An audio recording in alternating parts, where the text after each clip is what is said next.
Hello, fellow hunters, and welcome back. Today has been a breath of fresh air, especially with how many of us were holding our breaths over TGA 2024, waiting for a Monster Hunter trailer to debut, and we got the Flute guy, and they're about ready to announce the game of the year, and we got nothing. No, don't get me wrong, I'm really happy about the fact that Capcom is reinvigorating some of their IPs.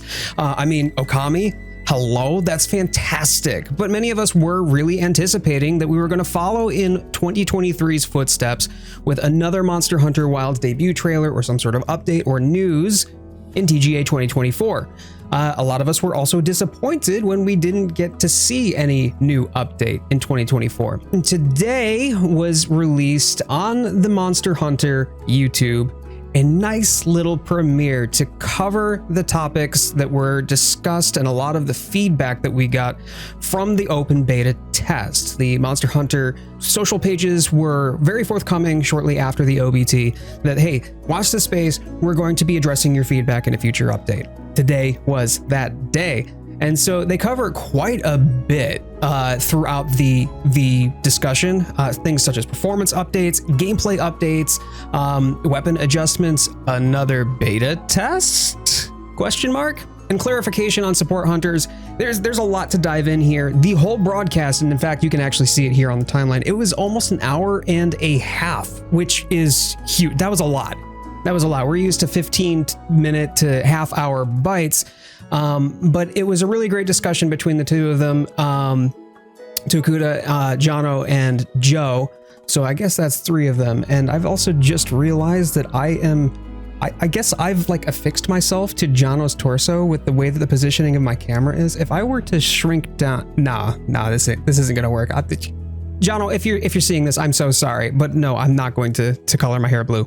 Either way, we'll be touching on a lot of these notes in this video today. I'm really excited about it, and we finally got something to sink our teeth into, and it addresses a lot of the concerns and changes that we had seen kind of floating about. One of which was, say, friendly fire, which was a pretty hot topic of contention in recent times. So before we begin, let's get hype, let's get excited. Please feel free to like, subscribe, you know the drill, and let's dive in.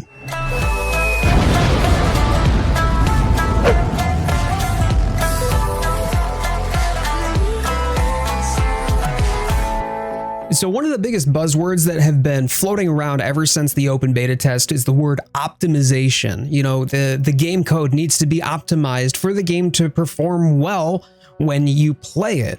A mess of dodgy code slapped together haphazardly and then pushed to production is not going to have the same polish on it, obviously, as a team that dedicated themselves to optimization within the engine that they're using, the assets that they're using, the technologies underpinning them. Performance was something that Yuya Tokuda wanted to speak to directly and address pretty much right out the gate. He did talk about how the media preview impressions in Osaka were generally favorable. They were very excited about it. They liked the improvements on the build that they experienced at the event versus the one that was either at Gamescom or in the open beta test itself. Tokuda even talked about, hey, look, when it talk about the timeline, when we're looking at this timeline for the distance from the open beta to release, Wilds is much wider than it was with World. With World, it was only 1 to 2 months, I believe, between the open beta and the game's release.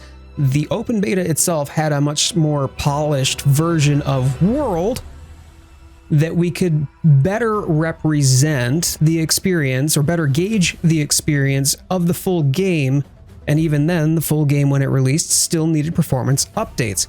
Wilds, we're talking 3 to 4 months? 3 to 4 months span. The build that was in the open beta test was significantly earlier in the development cycle than World was. If we were to compare World's open beta test and its preparedness, its readiness, its optimization, the state of World's open beta versus the state of Monster Hunter Wilds open beta.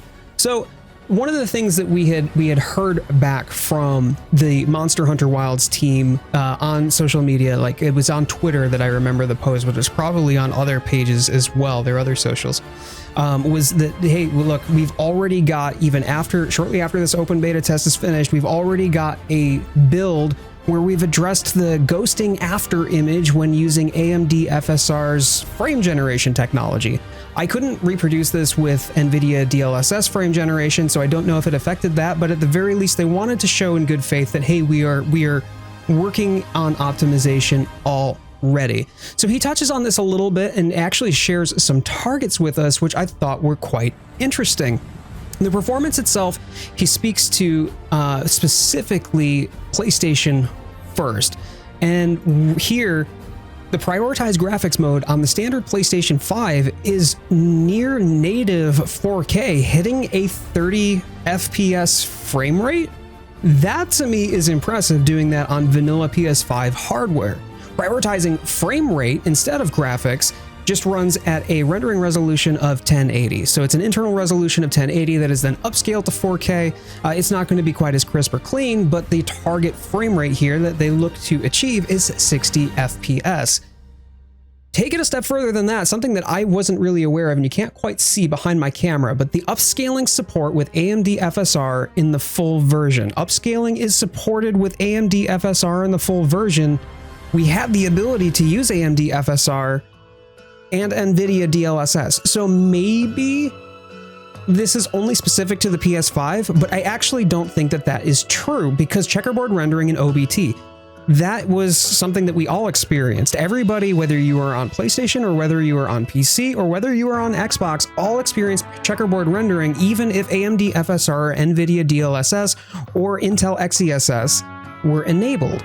So I'm assuming then that what they're going to be doing is that they are going to fully implement whatever the tech stack is for AMD FSR in the game. And I assume that that's going to be also true for XeSS and DLSS for PC players. They have the frame rate may drop in some high load situations here. I get that. I think that that's something that they have to just put there as a disclaimer, but the target frame rate for almost native 4K is 30. And then the target frame rate with the 1080p upscaled is 60. I think that's great. They didn't talk about what fixing the rendering bug was in the prioritized frame rate mode, but it did improve in performance overall.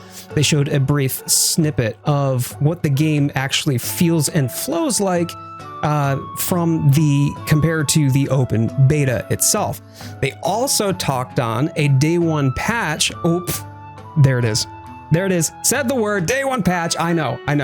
But no, the day one patch for PS5 Pro players, where the game will then be patched to take advantage of the PS5 Pro additional hardware, performance, and enhancements. But so for me, for a game that isn't even released yet, to have a PS5 Pro patch ready for day one launch, I think is actually fantastic. And to be fair, even with the PS5 Pro, whatever they're going to be targeting, they didn't share those specs. But even with that, I think that Xbox players are going to have a very good experience, because if you have Xbox Series X, you can see here the target resolution, the output resolution, the rendering resolution, and the frame rate here are identical for Xbox Series X. Series S, on the other hand, is going to be locked to 1080, 30 frames per second. Hey, that's fine. Steam. Steam varies dependent on hardware and settings, but this is where you see right here, upscaling is supported with AMD FSR in the full version, checkerboard rendering in OBT. So this was under the same column where it says Steam here, under the same column where it says Xbox. So I believe that this is an enhancement or an improvement that they are going to be utilizing in the full version that will differ from the way that rendering occurred in the OBT, including Steam PC players. I don't know what that looks like.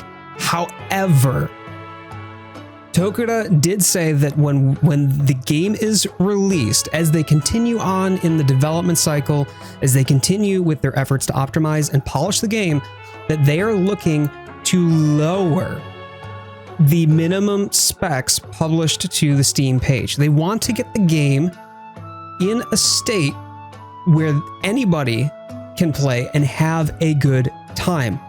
I think that this is a testament to Capcom's development prowess to be able to optimize games well. I know that Dragon's Dogma was that big hot topic of a really poorly optimized and very CPU heavy game. However, I think that if they are able to, and they want to, they have the spirit to do so, that they should be able to deliver on that, where they want to lower the minimum specs required to have an enjoyable and playable experience. On top of that, Tokuda did say that he wanted to have a PC benchmark available for Steam players. He's been strongly considering it. Now, he can't make any promises as of yet, but if he's able to deliver on that, then we should have a benchmark program or utility to really get an idea of what the real world performance impact or real world performance that we can expect is going to be prior to release. And then they addressed the gameplay itself. And this was the vast meat and potatoes, the bulk majority of the conversation from here on out, where they went into some of the gameplay changes. For me, I feel that these game changes are, for the most part, very good. Specifically, HITSTOP being reintroduced, it was much more muted. And Tokuda kind of reminisced of like, hey, when we released World, there was so much of, especially the Western audience, who was like, what is this HITSTOP thing?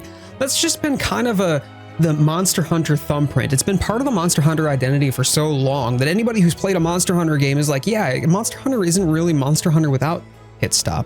And it was muted in the OBT. And so he was happy that in the feedback from the beta test, that the majority of the community was like, yeah, we want more of that. We want that kind of meaty, tactile feedback. If I am going in, charged into battle with a sword the size of my entire body, and it connects with a monster, I want to feel it. I want it to be visceral. I want to know that that impact has weight to it, right? And that weightiness, instead of the floatiness that we saw in the OBT, is something that they leaned into, but they also brought it in, and they had more substantial sound effects, especially for some of the more intense attacks. And you can see right here where there's definitely, like, once it connects to there it is, and there's that delay, and it just kind of gives it that little extra to the attack that makes it all the more lifelike and believable.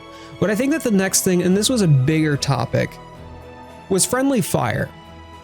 This right here tells me something that I wasn't aware of, and that I think may help players feel a little bit better about friendly fire and the topics of it being mitigated.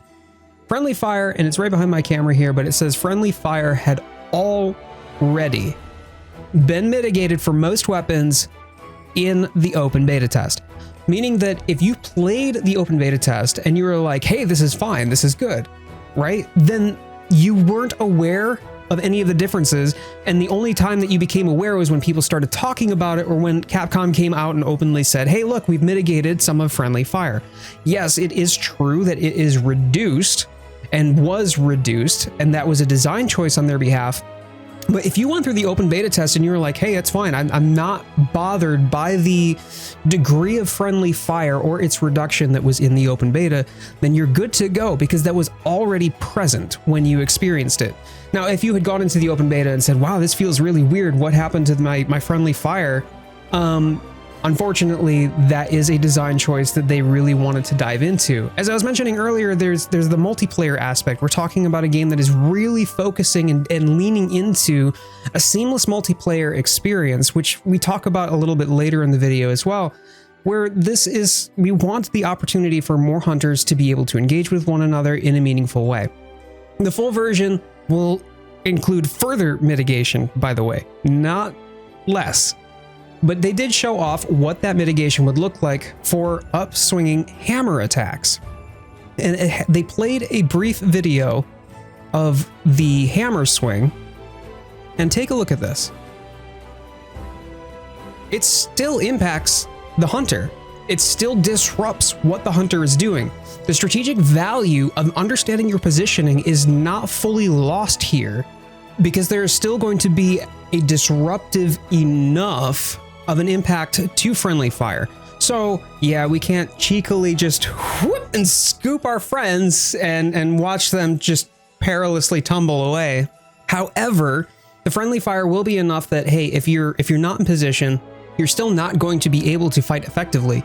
You need to mind your positioning. You can't just dogpile on the head and expect that everybody's going to be able to do damage or play effectively when we've got a hammer user, or we've got a hunting horn user, or we've got a longsword user. There's still going to be a disruptiveness to the friendly fire. It's just muted a little bit.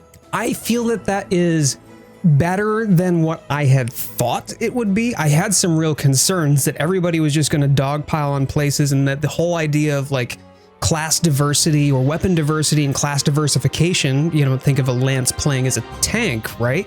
That was just going to be completely thrown away. It was going to be completely eroded, and that we're leaning too far into accessibility to reach new audiences.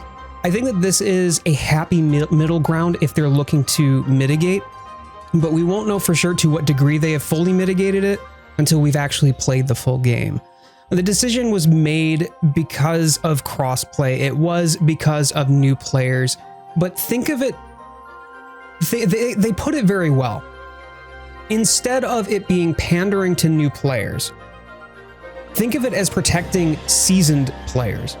If you've ever been in a multiplayer match and you've got somebody that just very clearly doesn't know their weapon, or is too new, or is just not very good yet, they just haven't had the degree of exposure to Monster Hunter that perhaps more seasoned hunters have. I'm not criticizing them when I say that, but take Wyvern Fire. This is the example that they use. The Wyvern Fire in Monster Hunter Wilds, that range, that is a flamethrower. Okay, Wyvern Fire, go brr. It's great, and I love it. But could you imagine it wielded by somebody who's just like toying around with the weapon, trying to experience it for the first time, and all of a sudden the Wyvern Fire is just flooding everywhere because this individual is just not as experienced. It's protecting seasoned hunters' enjoyment, so that way people who are less skilled do not detract as much due to their ignorance, their lack of skill, or just trying a new weapon, because there are a lot of weapons to try, right?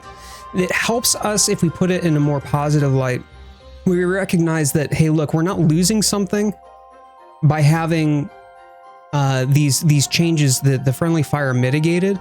And in fact, it actually helps protect seasoned hunters, and it's not just like pandering to the newer audience.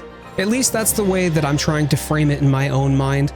I think that friendly fire has its merits, it has its value, and everybody should learn their weapon and learn their place with that weapon. And we get to more of that when he gets into the actual weapons themselves. So if we have people that are just being disruptive, or worst case scenario, somebody's out there being a griefer, we're not going to have our online experience ruined because of the fact that somebody else just can't be bothered to either A, learn the weapon, or B, just be a decent human being. Now, this was somewhat of a smaller mention, but they did talk about the frequency of monsters moving. That was apparently very heavily reported from the open beta test, and yeah, they did. Following Toshaguma all around the map. I mean, I spent, I think, half the battle on my Sacred. So I think I get where people are coming from on this. That was not intentional. And they did talk about this on social media, where they came forward and like, hey, we fixed a bug that led to this behavior where monsters were moving from one area to the next at a very rapid pace, or at least an accelerated pace when compared to, say, what we're used to in Monster Hunter World. It has been adjusted so that way monsters move between different areas similarly to what we experienced in Monster Hunter World. And for me, you know what? I'm okay with that. But there was also the mention of how, hey, there will be much larger swaths of land. I mean, if you took the Windward Plains, I know there was only one map that we experienced, but if you're on one side of Windward Plains and then Ray Dow, you're fighting Ray Dow, and then he's in his nest, you're still going to be traveling from one side of the map to the next. So something to consider would be using a pop-up camp in anticipation of, I know that when Ray Dow is going to have the skull and go back to his nest, this is the closest pop-up camp. Well, you can preemptively set a pop-up camp and then fast travel to it from there. And from here, they got into the real nitty-gritty specifics of it all. We've heard from multiple news outlets, for example, that there have been updates to some of the weapons. And certainly, Tokuda himself has come forward saying, hey, look, we're going to have some pretty significant improvements. The first one that he touched on was Insect Glaive, but he also touches on Lance, which acts sword and shield. Those are the prominent ones. But all weapons are being tweaked and improved, whether minor or significant changes they may be. I think that this really helps them, one, lean into some of the user feedback, but also he spoke to how these are changes that we want not just for the early game and how things look, everything's balanced nice and neat in the early game, and then everything gets wonky late game. This has been a changes that they've made with the end game in mind, so that there's a linear almost learning curve and growth curve, that we just don't have power creep throughout the game to the point that, you know, the challenge or the gameplay experience is diminished due to lack of balance or a focus, an unnatural focus on this is the meta, and then very clearly one weapon is just outpacing the rest of them, and it's pretty much in every group of hunters because it's the best, right? Like every weapon should have its place, every weapon should be viable. But for any glaive main out there, I mean, if you haven't already been made aware, take a look at this. Oh yes, Vaulting Dance returns. We've got our bounce back, which is great. I'm very excited about that. It's so good for mobility. It really is a useful piece of the Insect Glaive kit and playing it effectively. There's been so much back and forth of people who really hated the fact that Insect Glaive users would take to the air. I'm an Insect Glaive myself, Insect Glaive main myself, so I would encourage you to consider this right here, where the aerial attack power increases by 2 levels. Aerial attack power increases by 2 levels every time you vault. Let that sink in for just a minute. That means that now there is a DPS ramp for aerial glaive users. Don't get me wrong. I love, and I do mean love, the way that the grounded glaive performs. The grounded glaive in Monster Hunter Wilds is an absolute brawler.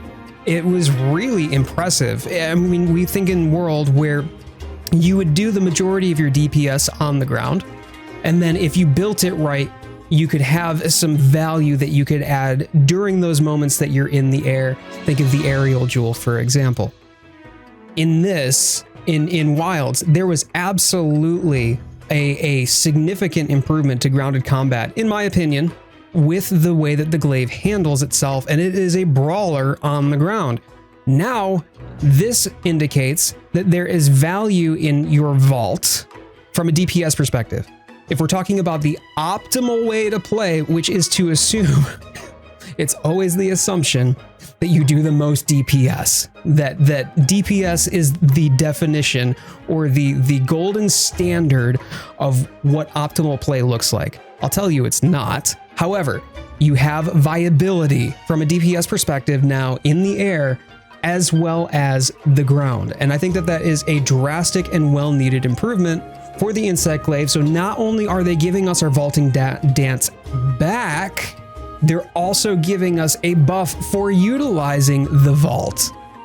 So you can combine not just multiple vaults, but you can also combine combos out of the vault that then directly benefit from the buffs that you've provided yourself because your aerial attack power has then increased. And I think that that ties in very nicely as a finisher, or especially if you are looking to target a particular portion of the monster's body, very, very pinpoint precision. Adding an offset effect at the beginning of descending slash right here, so that way you can really zero in on whatever body part that you were trying to destroy. Additionally, they brushed up on the extracts themselves. Orange extract effect now also negates knockback while weapon is drawn. Red, white, and orange extracts now mitigate wind pressure, tremors, and roars. So there are some nice buffs that should be familiar to Insect Glaive users from prior Monster Hunter games. So I really want to stress that although I recognize that there has been a lot of frustration around Glaive users staying in the air because it's not optimal play, please recognize that the Glaive in Monster Hunter Wilds is now different from that of what we had experienced in Generation 5 and is now going to have viability within the aerial spectrum to the point that potentially an aerial only or solo aerial playstyle may have benefits. Next up was Lance. So Lance users, sound off. This is for you. So some of the things that changed, I think, allowed for Lance to be more flexible in the fight. Lance as a guard, Lance as a tank. I mean, Lance is a fantastic class or fantastic weapon to use and a fantastic role to play in a hunt. If you've got a Lance wielder, I mean, awesome. That's you're usually sitting pretty at that point. However, the charge counter now allows guarding while charging and can be chained into from any move. A counter can be chained into, so you can cancel into a charge counter is what that sounds like to me. I would love to hear Lance users talk to me more about what they feel about these changes. I'm not a Lance user myself, but that anytime that you have the ability to cancel into something, especially if it's a counter, means that you have superiority over the crowd control. You have positional dominance and a control over the rhythm of the fight, staying ahead of tempo and ahead of the monster's attacks. Power Guard additionally will now charge to higher levels more quickly when used to successfully defend against more powerful monster attacks. This was confusing to me, and I don't know if maybe I'm misreading this or misunderstanding this a little bit. Power Guard will now charge to higher levels more quickly. That sounds good to me. Power Guard charging to higher levels more quickly. Awesome. Good stuff. Got me there. When used to successfully defend against more powerful monster attacks, that's where the questions start springing to mind. Will the speed of the charge scale with the relative power of the monster attack? Or is it just a flat increase to charge speed with attacks that are classified as strong versus classified as weak? I wonder, because if the speed of if the speed of the charge scales relative to the strength of the attack, then that means that there's a wide range of speed improvements to charging. Whereas if it's more binary, where they're like, these are classified as strong attacks and these are classified as weak attacks, it doesn't sound quite so flexible. And I don't know, maybe that's better. Maybe that's better. I'm not sure. But for the last bit, Perfect Guard and Power Guard can now be chained into a new move. That could mean that there is a brand new move that we're not familiar with that is being added into the move set, which would be neat. Or they might just be saying any new move.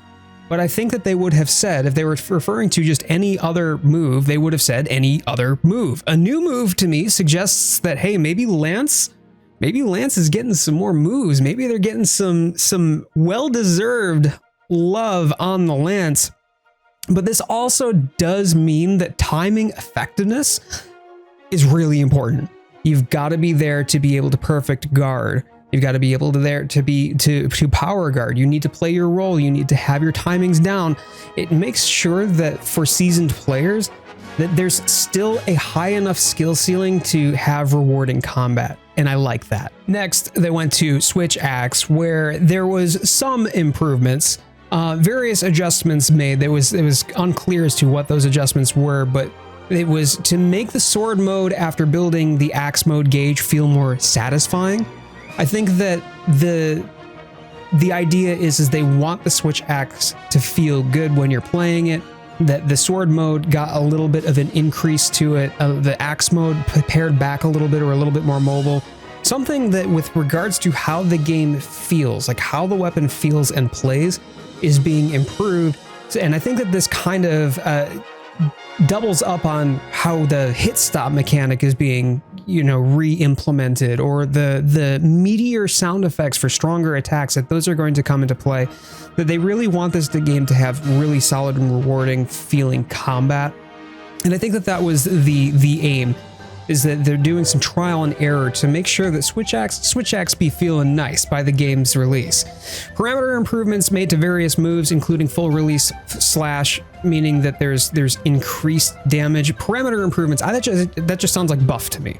That the full release slash and other moves were improved and got general damage buffs or increased, like knockback, for instance. But this one right here, speaking of knockback is now negated when using full release slash. I love this. I love this.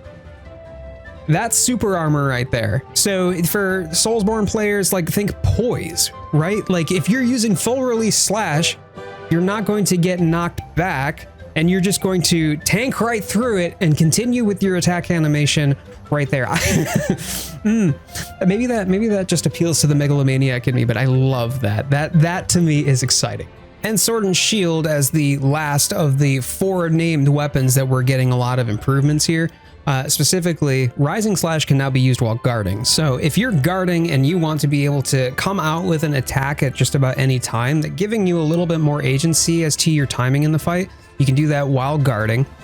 Parameter improvements, again, similar to the switch axe, to various attacks, especially normal attacks and perfect rush. So it sounds like general buffs for the Sword and Shield damage output. Improved the responsiveness of the mobile chop and side slash combo, as well as the guard slash and perfect rush. So responsiveness, I think that this is similar to how they're trying to make the game feel more satisfying, and the Sword and Shield being as fluid as it looks like it's trying to be. Then I think that that's the direction that they're going, where things are going to be a little bit more seamless. You'll be able to get your attacks off a little bit more easily. Your character will respond more readily to your input. But I also like the fact that there's improved evasion effectiveness of backstep and sliding swipe. I feel like that those were more key to the attack rotation for the Sword and Shield in the Wild's open beta test, and if that's the case, then you're going to need to rely on a lot of evasion and the evasion's effectiveness if you're going to stay front and center on the monster within range to be able to continue attacking. And so this will allow you to be able to maintain more aggressive tactics and attack play styles while also minding your ability to evade at a moment's notice. So I'm excited about this. I think this is the first time that I've actually been interested in the Sword and Shield. I tried the Sword and Shield in try once, a total of 1 time, and I was like, nope, this isn't for me. So big W for Sword and Shield users. But Tokuda didn't stop there. After the 4 named weapons, he actually went into some of the other weapons where there were some adjustments as well. One of which was bow. And anybody who saw some of the bow action or gameplay in the highlight reels that were posted on the Monster Hunter YouTube, where it was giving you kind of the brief premise of what this weapon does, those tracer shots in particular capitalized on, I mean, absolutely dominated a monster, all of its wounds, and really kind of came to life in the open beta test. This tells me that Tokuda wasn't just listening to community feedback. He was actually looking at the raw data extrapolated from the open beta test as well. He wants this to be a seamless multiplayer experience, cross-play, you know, having well-balanced weapons, everybody has an honest shot, and kind of like having a gameplay experience that allows a hunter to choose the weapon that they want to play and still have a good experience, still be viable in the fight without a very distinct, like, no, this weapon is better. Bow, I get the feeling that they felt bow was leaning too much in that direction, especially with how the tracer shots themselves would capitalize on all of the wounds all at once, leaving effectively nothing for anybody else. And if you're familiar with the way that like the Charge Blade or the Insect Glaive operates in Wilds, we rely on those wounds to maintain and sustain DPS. Those are our tickets to being able to getting our extracts back, for example, by utilizing a focus strike instead. So what they've done here is they've rebalanced the bow by increasing the attack power and the responsiveness. So we've got vast improvements over the playability of the bow. So normal shots and arc shots are damage dealing, right? They're even more damage dealing now, but toning down the power of the tracer shots. Specifically, this is when targeting a monster with focus strike, and you're talking about the multiple wounds that were all locked on all at once previously. Like if you went into focus strike, there were wounds, and you're playing a bow, all of a sudden all of them are locked on at once, and then all of a sudden they're all popped. And then again, like I said, there's nothing left for anybody else. Multiple wounds are now locked on one by one. There's a brief delay, so you have to hold and continue to look at the monster with the multiple wounds before the reticule will target on one and then target on the next, and then target on the next. It helps make sure that the bow doesn't become just like a one-shot pony, which overall it would be a poor gameplay experience. It wouldn't be challenging by any stretch. It'd be very boring, in my opinion. And as somebody who's played a good bit of bow, I welcome these changes. This makes sure that we can observe wound etiquette.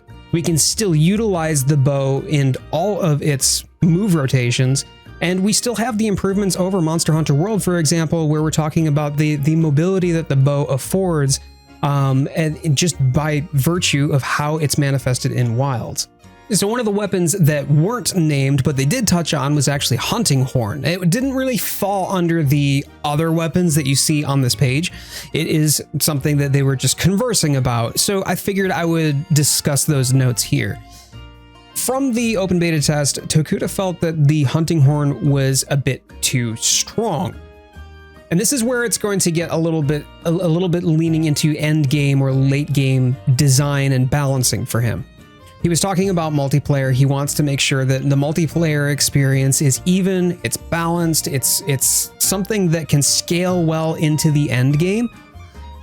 So while this wasn't really something we could observe in the open beta test, one of the best and most easily observed instances of the Hunting Horn being too powerful was the attack up L song to play for your teammates. And then once all of your teammates were buffed, okay, cool. I mean, they just absolutely steamroll everything that the game could send at them, and late game, it just made late game monsters and hunts and experiences basically trivial. So we didn't see any of that in the open beta test, so it's not something that we have a point of reference or comparison to. Early game Hunting Horn sounds to be relatively the same, and what we're actually seeing now is just more of the design that they wanted to have to make sure that the gameplay in the end provides a seasoned hunter enough of a challenge that it was worth getting to the end game, instead of just packing a Hunting Horn as your alternate weapon and then calling it a day. He did touch on this too, where the self buff itself for a Hunting Horn user has been increased. I believe he means the duration. I believe it was the duration, because then he spoke about how it's reduced for others, where there's a decreased duration when a Hunting Horn user switches weapons. So if it's off the coattails of saying the self buff is increased, I assume that means that the duration of the self buff is increased, while the duration for the party buff is reduced. I don't know if it's reduced only when the Hunting Horn user switches weapons. Like if you cast it and then, okay, cool, we've got our melody out there, and now I've switched a weapon, if that's when the decreased duration occurs, or if it's just a flat decrease across the board and then further decrease when a hunter switches away from the Hunting Horn. I'm not sure which of the cases that is, but at the very least, we know that the duration of the self buff seems to have been increased, and there's meant to be this game design of a challenge still ready and present at the end game instead of something that's completely trivial by the end of it. And this is where Tokuda really dovetails into the design philosophy, not just in early game, but also in mid to late game. General wide-ranging adjustments to skills and elemental values to balance for full game content, including endgame right there. So obviously they want to have the game dialed in to the point where there is a matching, or at least a similar curve to difficulty level, as well as available power creep to, upgrade your equipment into, for example. So we don't end up with just massively overpowered weapons to the point that the game becomes trivial. We want to have a challenge. We want something to sink our teeth into. We want this to be an enjoyable and rewarding experience throughout. So there needs to be a similar kind of creep between monster power and player power. Granted, there are plenty of hunters out there that are just incredible, just absolutely incredible, could literally run circles around me in their sleep if we were talking about skill to skill. So sure, I mean, you'll probably steamroll just about every challenge the game throws at you. Nevertheless, they at least want to have this dialed in enough so that way you can grow into the new challenge and it scales accordingly. However, point 2 says that overall adjustments to hit detection and low damage output compared to the past Monster Hunter titles.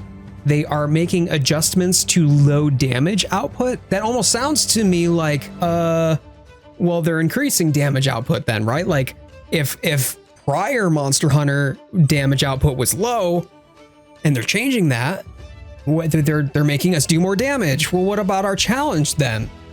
There's no challenge if we're just doing more damage. I don't think that's what's happening here. I think what's actually happening here is they are looking to protect the end game. And now what do I mean by that?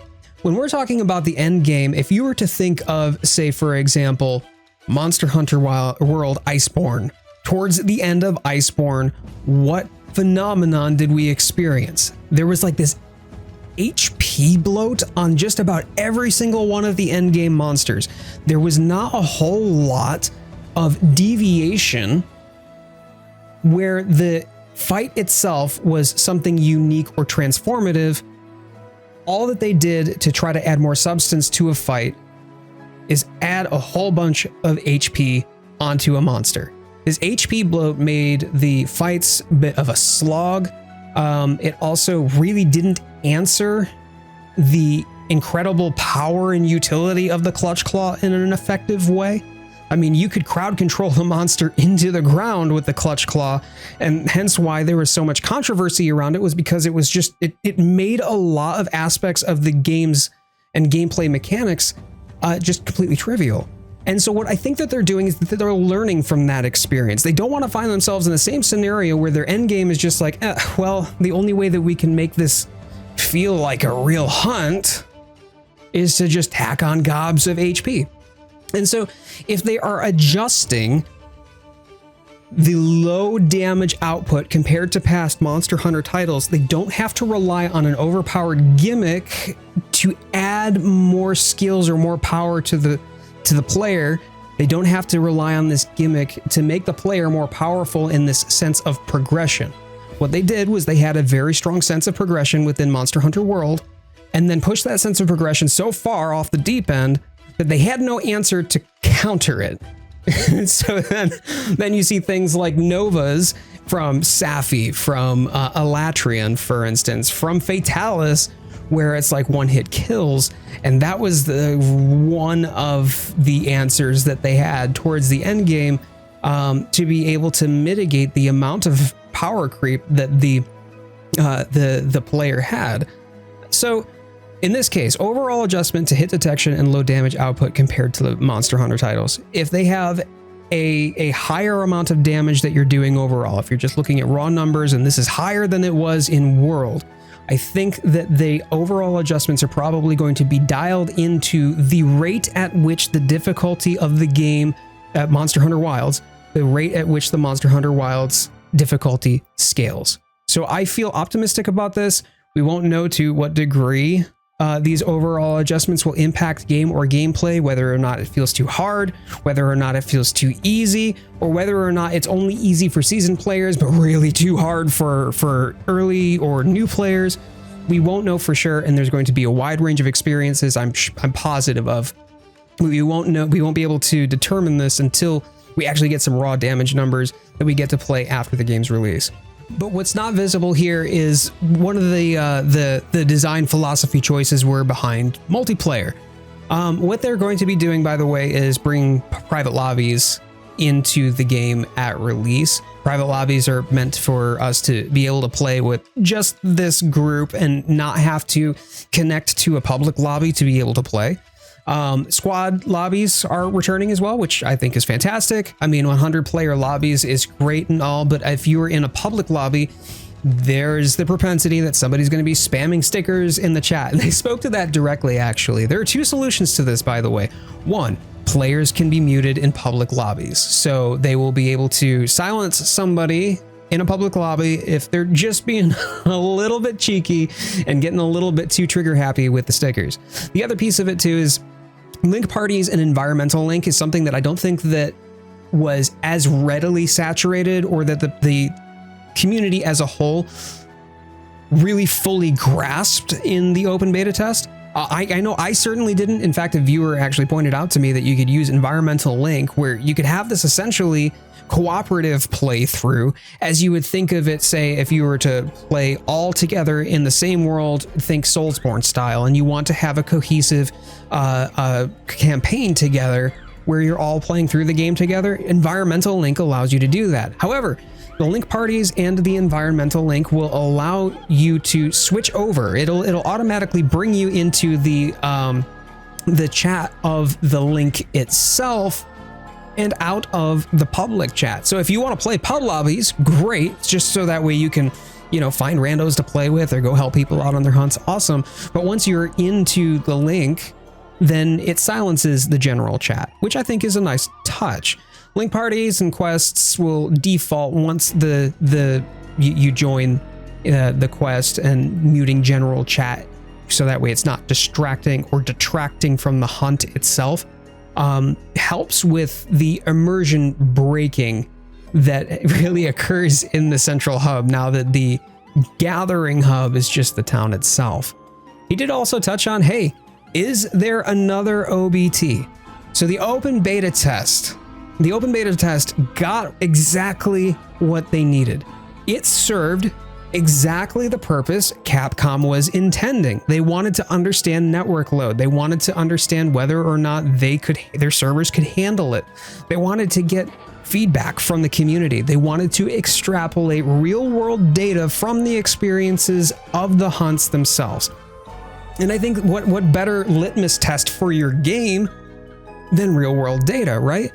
However, he said, hey, look, we're considering this, but there would be really if they decided to go with a full open beta test instead of just waiting for the demo, right? Then it would be not with any of these improvements we've discussed. We would not have really the enhancements or the adjustments, or it would not be a new beta build branching off of a later version of the game with a lot of these things addressed. It would literally only serve the purpose of, hey, if you didn't get an opportunity to play the open beta test previously, now you got a new opportunity. And that's literally all that it would be there for, without any real meaningful change from what we already experienced in the open beta test. So it would leave a lot of opportunity on the table for Capcom, I think, if they had to create a brand new open beta test version branching off of the main dev version, because then they're focusing and diverting resources away from the main branch, just so that way they could make another open beta test that implements all of these changes and all of these new versions and values that they were discussed today.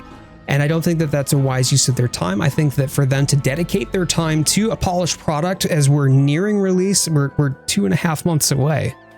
We're nearing the release of Monster Hunter Wilds. I want them all in on optimization. I want them doubling down on polish. I want them tuning, retuning, observing the feedback, staying engaged with the community, and generating hype for the release instead of making another build of the game that's meant for open beta. With that being said, he did talk about a couple of other things that were like general weapon changes. He touched on this only a small bit. I think actually Jono had more questions for him than Tokuda really had answers for, but one thing that was a question was like, hey, if we've got equipment skills on weapons here, equipment skills have their own weapons. That's cool. What happens if we upgrade? Does the equipment skill go away? Does it change? Can it level up? And the answer is yes, and yes, and yes. So take for instance, we have speed sharpening here. If you go down the expedition tree, you will continue to see speed sharpening across that tree. As long as it's within the same tree, you get the skill that is associated to that tree that allows for weapon flexibility and stability of like, hey, I know that this tree provides me this skill and that's going to be beneficial to my build overall. So I want to stay within this tree. But if you were to, let me fast forward here real quick, where you level it up, oh, well, now you got speed sharpening and critical eye. So you have not lost speed sharpening. You're still on the expedition tree. You got another offensive skill. That to me also tells me that critical eye is considered a weapon skill in Wilds. So that's something interesting to pay attention to. But I think that what that means is that the only time that you're going to see these equipment skills that are available change is when you change trees themselves. So if you go to the ore tree, that's going to have its own equipment skills. The chemistress tree, that's going to have its own equipment skills, so on and so forth. And then as you upgrade them, there should be a fairly linear progression between the equipment skills and the level that they are, or the variety of skills.